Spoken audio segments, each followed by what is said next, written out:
Howdy guys, so if you've got one of these old Dell mice, you'll notice that when you scroll it, it's really annoyingly loud.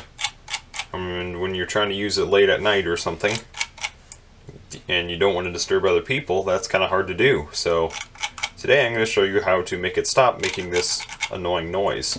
Just take a screwdriver, unscrew this.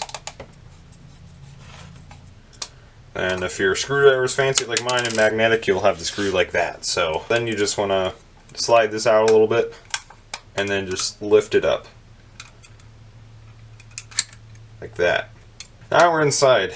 Beautiful, right? So notice that the scrolling is quieter now because there's no case to amplify it. So you're going to notice here you got this, you got like two metal springs. You got this one, which is like the suspension thing for it, and then you got this one which just seems to be wiggling around in there. All you're going to do is you're just going to lift this up so when it comes out of it like that.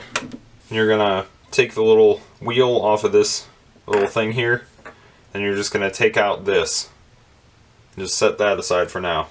And there's a hole right here that you put the wheel back in. It's this way with the little spokes facing out. Just put it in like that, and take this spring, put it back on here. Now you just put everything back together. So now you just slide this down here, and then the spring is kind of hard to do, but just put the spring back on here, and that's the spring. That's how it latches around this little plastic part right here.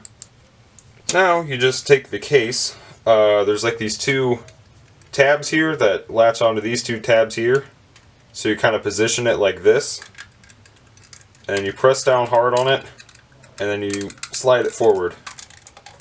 If there's only like a small gap here, then you're good. Like if you press down the button and there's like pretty much no gap here, then you got it right. But if there is a gap, then try it again. So you just put the screw back in there, and put the screw back in. And then, haha, no noise. And now, if you plug it into a computer, as shown here on my Dell Dimension 3000, you can see that it still works just fine. But it's very, very quiet. So there you go. Now you know how to silence your old Dell mouse, or really just any other mouse that is really noisy. Peace out.